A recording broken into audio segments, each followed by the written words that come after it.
Hello दोस्तों, स्वागत है आप सभी का जेपी नर्सिंग गाइडर चैनल में। आज हम स्टार्ट करने वाले हैं second part of UPCHO previous year papers. Last video में देखा था फर्स्ट पार्ट, आज सेकंड स्टार्ट करते हैं। तो चलिए पहला क्वेश्चन देखते हैं। पहला क्वेश्चन है a patient may have due to peptic ulcer, acute gastritis and cancer of the stomach. इसमें कह रहा है कि peptic ulcer, acute gastritis and cancer of stomach की वजह से पेशेंट में क्या देखने को मिलेगा। तो ऑप्शन देखते हैं इसका। फर्स्ट है हीमेचूरिया। हीमेचूरिया क्या होता है? Blood in urine, blood in urine, urine में ब्लड आना, हीमेचूरिया। दूसरा है हीमेटमेसिस, ब्लड इन वॉमिटिंग, वॉमिटिंग में ब्लड देखने को मिलेगा। हीमोपेटाइटिस, हीमोपेटाइटिस ब्लड इन कफ, कफ में ब्लड देखने को मिलेगा। एपिटेक्सिस, नोज ब्लीडिंग।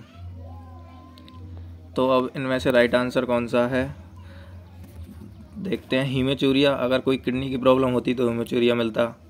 हीमेटमेसिस, हाँ ये हो सकता है। हीमोपेटाइसिस ये भी नहीं होगा। एपिटेक्सिस ये भी नहीं होगा। तो इसका राइट आंसर है बी। चलिए नेक्स्ट क्वेश्चन देखते हैं।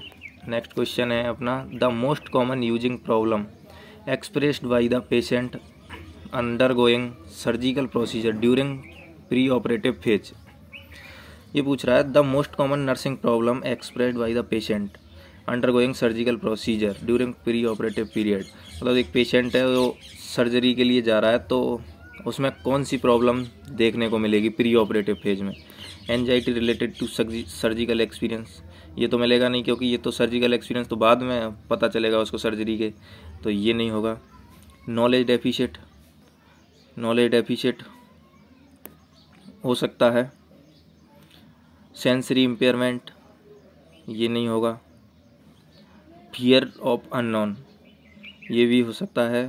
तो इसमें राइट आंसर जो जाएगा फियर ऑफ अननोन जाएगा, क्योंकि जो पेशेंट होगा वो हर चीज़ से अनविज्ञ होगा, मतलब उसको हर चीज़ के बारे में जानकारी नहीं होगी।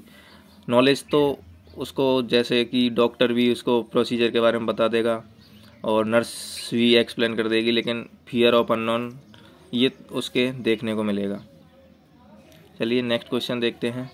नेक्स्ट क्वेश्चन है अपना which of the following is A micronutrient.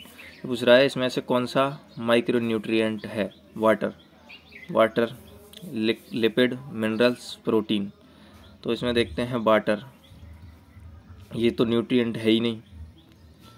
Lipid, lipid fat, ये तो मैक्रोन्यूट्रिएंट है, मैक्रो है। मिनरल, हाँ ये माइक्रो है। प्रोटीन, ये भी मैक्रो है।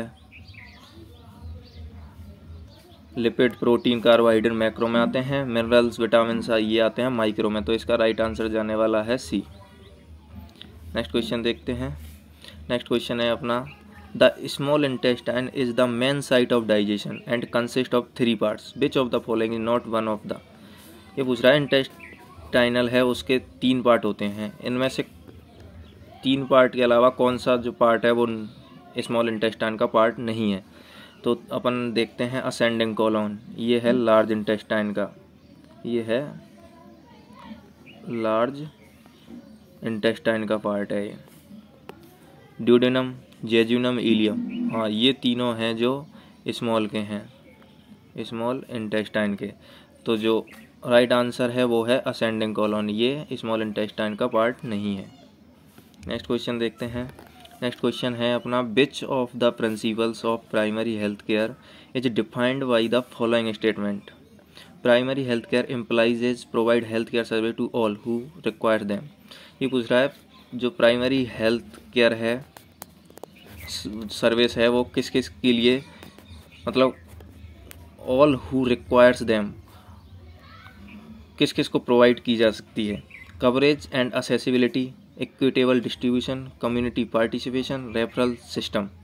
तो इसका जो राइट आंसर जाने वाला है कवरेज एंड असेसिबिलिटी, मतलब पहुंच में हो और वो अपने कवरेज में आती हो, तो उसका राइट आंसर है coverage and accessibility. Next question है which of the following pollutants are not involve in photochemical smoke. इनमें से कौन सा पॉल्यूटेंट है जो फोटोकेमिकल स्मोक में इन्वॉल्व नहीं है। नाइट तो फोटोकेमिकल स्मोक ये क्या होता है, ये होता है अपना फोटोकेमिकल स्मोक, ये किस किस से मिलके बना होता है, तो इसमें होता है नाइट्रोजन डाइऑक्साइड होता है, परोक्सी एसाइल नाइट्रेट भी होता है, ओजोन, ये तीनों से मिलके बना होता है। इसमें नहीं देखने को मिलता अपन को परऑक्सिल एसिटाइल नाइट्रेट, ये इसमें देखने को नहीं मिलेगा। तो इसका राइट जो आंसर जाने वाला है वो जाएगा बी। ये सब नहीं होंगे इसके, क्योंकि ये सब देखने को मिलेंगे फोटोकेमिकल स्मोक में। नेक्स्ट क्वेश्चन है which among the following is the founder and current CEO of the electric car manufacturing company Tesla. ये पूछ रहा है कि टेस्ला का CEO कौन है। Bill Gates. बिल गेट्स तो है माइक्रोसॉफ्ट का, माइक्रोसॉफ्ट। लैरी पेज भी नहीं है। एलन मस्क, हाँ एलन मस्क है टेस्ला का CEO। और जो जेफ बेजोस है ये अपने अमेजन का CEO है। तो जो इसका राइट आंसर है वो है C, Elon Musk. Next question है which of the following can be classified as one of the nutritional problem in India. पूछ रहा है कि अपने जो इंडिया में मोस्टली देखने को प्रॉब्लम मिलती है, मोस्टली वो न्यूट्रिशन प्रॉब्लम कौन सी है। फर्स्ट ऑप्शन है कम्युनिकेबल डिजीज, बी है सीजनल डिजीज, सी है माइक्रोन्यूट्रिएंट्स एक्सेस और डी है प्रोटीन एनर्जी माल न्यूट्रिशन। तो कम्युनिकेबल डिजीज़ ये न्यूट्रिशन डिजीज नहीं है, तो ये रॉन्ग आंसर। सीजनल डिजीज ये भी नहीं है। मैक्रोन्यूट्रिएंट एक्सेस और प्रोटीन एनर्जी माल न्यूट्रिशन ये दोनों न्यूट्रिशन की वजह से होती है, लेकिन जो अपने इंडिया में देखने को मिलता है वो है प्रोटीन एनर्जी माल न्यूट्रिशन। तो इसका राइट आंसर है डी। नेक्स्ट क्वेश्चन देखते हैं। नेक्स्ट क्वेश्चन है which of the following is not caused due to deficiency of protein in the human body. ये पूछ रहा है कि प्रोटीन की डेफिशिएंसी से इनमें से कौन सा देखने को नहीं मिलता, एक को छोड़ के कौन सा देखने को नहीं मिलता, और सभी होते हैं प्रोटीन की डेफिशिएंसी से। तो इसका ऑप्शन देखते हैं malfunction of various organ due to hormone increment. कह रहा है malfunction of various organ due to hormone increment. Protein की डेफिशिएंसी की वजह से हार्मोन इंक्रीमेंट नहीं देखने को मिलेगा, नहीं देखने को मिलेगा। रिटार्डेड ग्रोथ, हाँ ये देखने को मिलेगी, प्रोटीन की वजह से ग्रोथ रिटार्डेशन होगा। Worn out cell not replace, हाँ ये भी प्रोटीन की डेफिशिएंसी देखने को मिलेगा। Susceptibility to disease due to lack of antibody, protein की कमी होगी तो एंटीबॉडी नहीं बन पाएंगे, तो ये भी देखने को मिलेगा। तो जो इसका राइट आंसर जाने वाला है वो है A, malfunction of various organ due to hormone increment, ये प्रोटीन की डेफिशिएंसी की वजह से नहीं होगा। नेक्स्ट क्वेश्चन है अपना is a connective tissue in which the intracellular substance is made hard by salts of calcium and phosphate। पूछ रहा है जो कनेक्टिव टिश्यू है वो हार्ड कैल्शियम और फॉस्फेट की वजह से, जो इनका इंट्रासेलुलर सबस्टेंस होता है उसकी वजह से हार्ड होते हैं। तो इनमें से कौन सा टिश्यू है ऐसा। नर्वस टिश्यू ये हार्ड नहीं होता। मसल्स ये भी हार्ड नहीं होते। कार्टिलेज ये भी हार्ड नहीं होते, ये सॉफ्ट होते हैं। जैसे ईयर पर नाम कार्टिलेज हैं तो सॉफ्ट हैं, तो ये सॉफ्ट होते हैं। तो इसमें से हार्ड कौन सा होता है, बोन। तो इसका राइट आंसर जाने वाला है बोन। नेक्स्ट क्वेश्चन है द फीमेल हार्मोनल और reproductive cycle is an example of real biological system. ये पूछ रहा है जो फीमेल हार्मोनल और रिप्रोडक्टिव साइकिल है वो is an example of real biological system. तो कौन से बायोलॉजिकल सिस्टम का एग्जाम्पल है। Oscillating, fixed, diverge, reverse. इसमें होता है कि ऑसिलेटिंग का मतलब होता है कि ये चेंज होती है उसके बाद अपनी नॉर्मल कंडीशन में आ जाती है। फिक्स्ड में होता है कि वो चेंज होती नहीं है, नो चेंज, कोई चेंजेस नहीं मिलता उसमें देखने को, नो चेंज। डाइवर्ज में क्या होता है, डाइवर्ज में होता है डिफरेंट। रिवर्स में होता है पोजीशन चेंज। तो जो इसमें राइट आंसर है वो है ऑसिलेटिंग, कि ये इसमें चेंजेज होते हैं और फिर दोबारा से उसी कंडीशन में आ जाती है, चेंज होते हैं और दोबारा से उसी कंडीशन में आ जाती है। तो इसका राइट आंसर जाने वाला है ऑसिलेटिंग। नेक्स्ट क्वेश्चन है, which of the following is the international clinical trial launched by the World Health Organization and its partner to learn an effective treatment for कोविड-19। तो जो कोविड-19 आया था तो उसमें WHO और उसके पार्टनर्स ने एक ट्रायल लॉन्च किया जिससे कि कोविड-19 का इफेक्टिव ट्रीटमेंट किया जा सके। तो इनमें से कौन सा है, डिसीडेंस, सॉलिडेटरी, डिसेंशन और सेपरेशन। तो इसमें है अपना डिसीडेंस का मतलब होता है डिसएग्रीमेंट। तो डिसएग्रीमेंट का तो कोई मतलब ही नहीं है, डिसएग्रीमेंट। सॉलिडेटरी का मतलब है सपोर्ट करना एक दूसरे को, सेम ऑब्जेक्टिव के लिए सपोर्ट करना, सपोर्ट। और तीसरा है डिसेंशन। डिसेंशन का मतलब है डिफरेंट ओपिनियन, मतलब अलग अलग ओपिनियन देना। सेपरेशन मतलब अलग अलग करना। तो जब सब एक साथ मिलकर काम करेंगे तभी किसी ऑब्जेक्टिव को अपन हासिल कर सकते हैं। तो इसका राइट आंसर जाने वाला है सॉलिडेटरी, मतलब एक दूसरे को सपोर्ट करना है सेम ऑब्जेक्टिव के लिए, और यही कोविड-19 के ट्रीटमेंट में इफेक्टिव भी रहा था। नेक्स्ट क्वेश्चन देखते हैं, is the planner, promoter, organizer, supervisor, coordinator and evaluator of all function in PSC। तो प्राइमरी हेल्थ सेंटर पर planning, promoter, organizer, supervisor, coordinator and evaluator का काम कौन करता है। तो ऑप्शन देखते हैं, community health worker, medical officer, male health worker, female health worker. तो प्राइमरी हेल्थ सेंटर पर कौन होता है, मेडिकल ऑफिसर ही इसका हेड होता है। तो यही सब कुछ देखता है। तो इसका राइट आंसर है B। नेक्स्ट क्वेश्चन है, uses physical cleaning and heat to disinfect contaminated reusable item. ये पूछ रहा है कि physical cleaning and heat to disinfect reusable item है, उनको कंटामिनेट करने के लिए यूज करेंगे इसमें से chemical disinfection, decontamination by manual cleaning, low temperature steam disinfection, disinfection by washers. तो अगर रीयूजेबल आइटम है तो उनको वो करेंगे डिसइंफेक्शन विद वॉशर्स, इसका राइट आंसर है।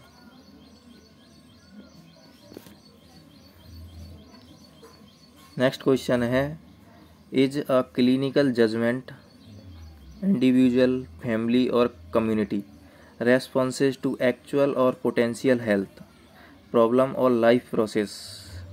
ये पूछ रहा है, is a clinical judgement about individual, family और कम्युनिटी रेस्पॉन्सेज टू एक्चुअल और पोटेंशियल हेल्थ प्रॉब्लम और लाइफ प्रोसेस। मतलब जो नर्स है वो क्लिनिकल जजमेंट करेगी, जो इंडिविजुअल, फैमिली और कम्युनिटी के जो रेस्पॉन्स है ना, उनको जान के उसकी पेशेंट की जो पोटेंशियल हेल्थ प्रॉब्लम है उसको फाइंड आउट करेगी। तो किस में करेगी, इम्प्लीमेंटेशन में, नर्सिंग प्रोसेस में, nursing diagnosis, community health nursing process. तो इनमें से कौन सा होगा राइट आंसर, इम्प्लीमेंटेशन नहीं होगा, क्योंकि इसमें तो एक्शन करती है नर्स। नर्सिंग प्रोसेस तो एक पूरी प्रोसीजर है ये नर्सिंग केयर प्लान का। तीसरा है नर्सिंग डायग्नोसिस, हाँ, तो इसमें करेगी पोटेंशियल हेल्थ प्रॉब्लम का पता लगाएगी। तो राइट आंसर जाने वाला है नर्सिंग डायग्नोसिस, इसमें हेल्थ प्रॉब्लम को पता करेगी नर्स। नेक्स्ट क्वेश्चन है, relationships are the central activity of mental health nursing. तो इसमें से राइट कौन सा है, थेरेपेटिक, फिजियोलॉजिकल, पैथोलॉजिकल और स्पिरिचुअल। तो जो इसका राइट आंसर है वो है therapeutic relationships are the central activity of mental health nursing. Next question है which of the following situation would necessitate the nurse washing his और her hands for at least 20 second with microwave soap.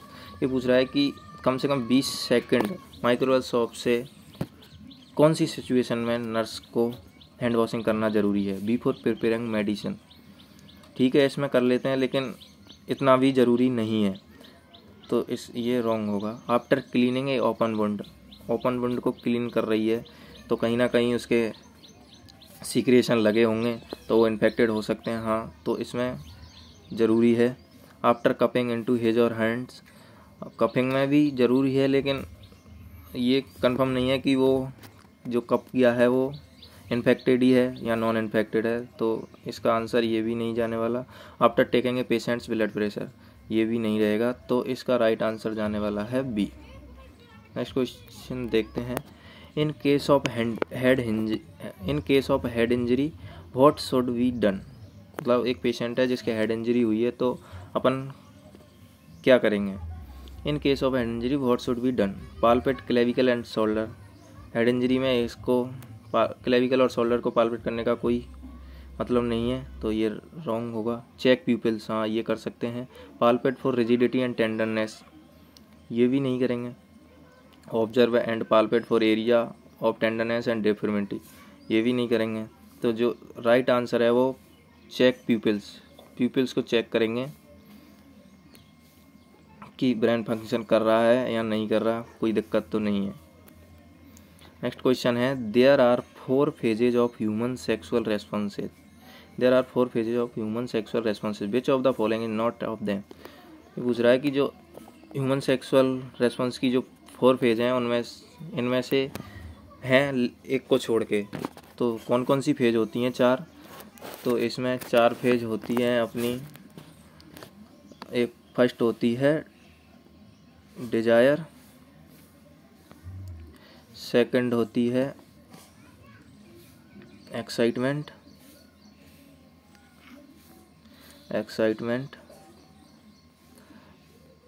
Third होती है orgasm, और उसी को बोलते हैं plateau, और फोर्थ होती है रिसोल्यूशन। तो इसमें एक्साइटमेंट है, ये होती है। टेंशन ये नहीं होती। प्लेच्यू ये भी होती है। रिसोल्यूशन ये भी होती है। तो इसका राइट आंसर जाने वाला है टेंशन 4 फेजेज में, ह्यूमन सेक्सुअल के 4 फेजेज में नहीं आता, तो इसका राइट आंसर है टेंशन। नेक्स्ट क्वेश्चन देखते हैं the spinal cord lies within the vertebral canal of the vertebra. In man it is about centimetre long and extend from medulla to the second lumbar vertebra. ये पूछ रहा है कि spinal cord की जो लंबाई है वो कितनी होती है, तो इसका राइट आंसर है 45 सेंटीमीटर। राइट लंबाई होती है 45 सेंटीमीटर। नेक्स्ट क्वेश्चन देखते हैं lanuginosa is a rare inherited disorder in which lanugo hair persist और are over produce throughout the life. तो लेन्यूगिनोसा एक इनहेरिटेड डिजीज होती है जिसमें एक्सेसिव ग्रोथ ऑफ हेयर देखने को मिलती है ऑल ओवर बॉडी। फिक्स नहीं है कि कहीं किसी पार्ट में हो, कहीं भी हो सकती है ऑल ओवर बॉडी में, और ये दोनों में देखने को मिलती है, मेल हो चाहे फीमेल। तो इनमें से कौन सी कंडीशन है, हाइपरट्राइकोसिस, ट्राइपोनेसोमा, वोरेलिया, हीमोफिलस। तो जो एक्सेसिव हेयर ग्रोथ मिलती है वो मिलती है हाइपरट्राइकोसिस, तो इसका राइट आंसर है ए। और इसमें क्या होता है, ट्रैपेनोसोमा, ये है अपने पैरासाइटिक डिजीज है, तो इसमें एक्सेसिव ग्रोथ देखने को नहीं मिलेगी हेयर की। वोरियोला ये बैक्टीरियल डिजीज है, तो इसमें भी एक्सेसिव ग्रोथ तो हेयर की देखने को नहीं मिलेगी। हीमोफिलस ये भी बैक्टीरियल डिजीज है, तो इसमें भी नहीं मिलेगी, तो इसका राइट आंसर है ए। नेक्स्ट क्वेश्चन देखते हैं विच of the following is an is present in A first aid kit. Which of the following is an equipment that present in first aid kit. इनमें से फर्स्ट एड किट में कौन सा नहीं देखने को मिलेगा। ट्वेजर्स को फोर्सेप्स बोलते हैं, ये होती हैं फोर्सेप्स, तो ये भी पाई जाती हैं फर्स्ट एड किट में। सीजर्स ये भी होती है। रीयूजेबल ग्लव्स नहीं रखे, ये नहीं होते। थर्मामीटर ये भी होता है। तो जो इसका राइट आंसर है वो है रीयूजेबल ग्लव्स। ये देखने को नहीं मिलते फर्स्ट एड किट्स में। नेक्स्ट क्वेश्चन है which of the following is A feature of arterial haemorrhage. ये पूछ रहा है आर्टेरियल हीमोरेज में कौन सा फीचर्स देखने को मिलेगा। तो इसके ऑप्शन है can not be stopped by the compression of the artery between the heart and the site of injury. ये कह रहा है कंप्रेशन करेंगे तब भी ब्लड स्टॉप नहीं होगा, तो ये तो गलत है, कंप्रेस करने से बंद हो जाएगा। Flow continuously without any sports.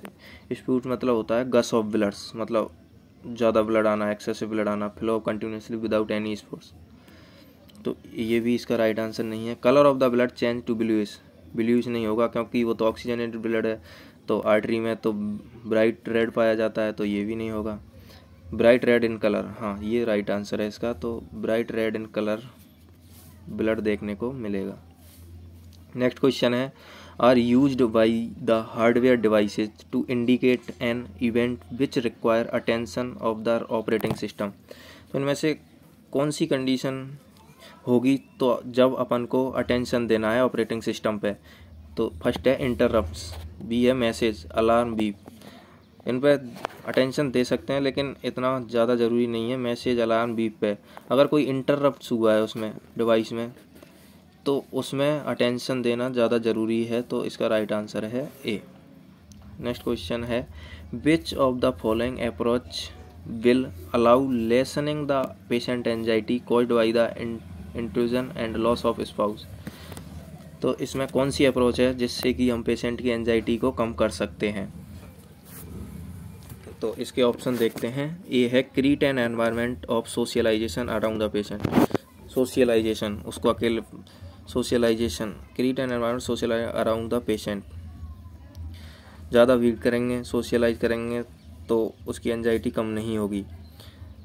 Treat the patient respectfully, हाँ ये हो सकता है। Be physical at an intimate distance with the patient. Distance नहीं रखनी, डिस्टेंस रखेंगे तो और ज़्यादा एंजाइटी में आ जाएगा, तो ये राइट नहीं है। कंट्रोल द पेशेंट्स एनवायरनमेंट को कंट्रोल करने से भी कुछ नहीं होगा, बस पेशेंट को जो ट्रीट करना है वो रेस्पेक्टफुली करना है, तो इसका राइट आंसर है बी। नेक्स्ट क्वेश्चन देखते हैं। Includes both physical and nutritional assessment.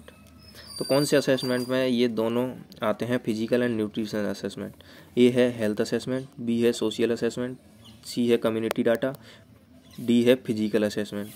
तो फिजिकल होगा नहीं क्योंकि उसमें तो दोनों उसमें ही दे रखा है फिजिकल। कम्युनिटी डाटा ये भी नहीं होगा। सोशल असेसमेंट, इसमें न्यूट्रिशनल और फिजिकल का कोई मतलब ही नहीं है, तो जो राइट आंसर है वो है हेल्थ असेसमेंट। हेल्थ असेसमेंट करेंगे तो फिजिकल असेसमेंट तो होगा ही, साथ साथ न्यूट्रिशनल असेसमेंट भी हो जाएगा। उसका वेट करेंगे, उसका बॉडी फिजिक्स क्या है उसके हिसाब से। नेक्स्ट क्वेश्चन है is a term that encapsulates all the steps involve in the administering a drug. मतलब जो ड्रग एडमिनिस्ट्रेशन करते हैं वो सारी स्टेप इनमें से कौन से मैनेजमेंट में आती है। तो ए है people skills, medicine management, time management, stock management. तो जो ड्रग एडमिनिस्ट्रेशन की स्टेप है वो स्टॉक मैनेजमेंट से कोई मतलब नहीं है, टाइम मैनेजमेंट से भी कोई मतलब नहीं है, पीपल स्किल्स से भी कोई मतलब नहीं है, वो आएगी मेडिसिन मैनेजमेंट में, तो इसका राइट आंसर है बी। नेक्स्ट क्वेश्चन है food rich in and fats are called energy yielding foods. इनमें से कौन सा एनर्जी यील्डिंग फूड्स है। मिनरल्स ये नहीं है, कार्बोहाइड्रेट हाँ ये है, ये भी है, ये नहीं है। लेकिन जो सबसे ज़्यादा एनर्जी जिससे हमारी बॉडी लेती है वो है कार्बोहाइड्रेट, इसी को मेनली यूज करती है। ये तो बाद का है प्रोटीन, तो जो राइट आंसर है वो है बी। नेक्स्ट क्वेश्चन है when steel is heated to reduce redness and then suddenly cooled by plunging into water और ऑयल इट बिकम। जो स्टील होती है उसको हीट देते हैं और उसको सडनली कूल करते हैं वाटर में, तो इनमें से कौन सा देखने को मिलेगा। वो हार्ड और डक्टाइल हो जाएगी, हार्ड एंड ब्रिटल हो जाएगी, सॉफ्ट एंड डक्टाइल हो जाएगी, सॉफ्ट एंड ब्रिटल हो जाएगी। जो स्टील होती है वो हो जाएगी ठंडा रेड हीट देने से और सडनली ठंडा करने से soft and brittle. Next question है which of the following is a role of nurse in midwifery. तो जो नर्स का रोल है मिडवाइफरी में वो क्या है इनमें से? To operate an pregnant mother, operate नहीं करेगी। टू प्रमोट नॉर्मल बर्थ, हाँ ये करेगी। To be involve in health counselling of pregnant women only, pregnant वो तो सबको करेगी, प्रेग्नेंट ही फिक्स नहीं है। To conduct delivery responsible like a doctor, ये भी नहीं होगा। तो जो इसका राइट आंसर है वो है to promote normal birth. Next है which of the following is a function of non verbal communication, non verbal communication का फंक्शन कौन सा है इनमें से? तो ऑप्शन है do not regulate the flow of communication, flow of communication को रेगुलेट नहीं करता है, ये रॉन्ग है। Convey information about one's emotional status, हाँ इमोशनल स्टेटस को कन्वे करता है। Communicate intentions of health care professional, ये नहीं होगा। Complicate the verbal message, complicate the verbal का तो कोई मतलब ही नहीं है, ये तो नॉर्मल वर्ब पूछ रहा है। तो convey informations about one's emotional status, emotionally जो आपने इंफॉर्मेशन होती है उसको कन्वे करेगा, तो इसका राइट आंसर है बी। ठीक है दोस्तों, आज का सेशन ख़त्म हुआ, पूरा वीडियो देखें, धन्यवाद।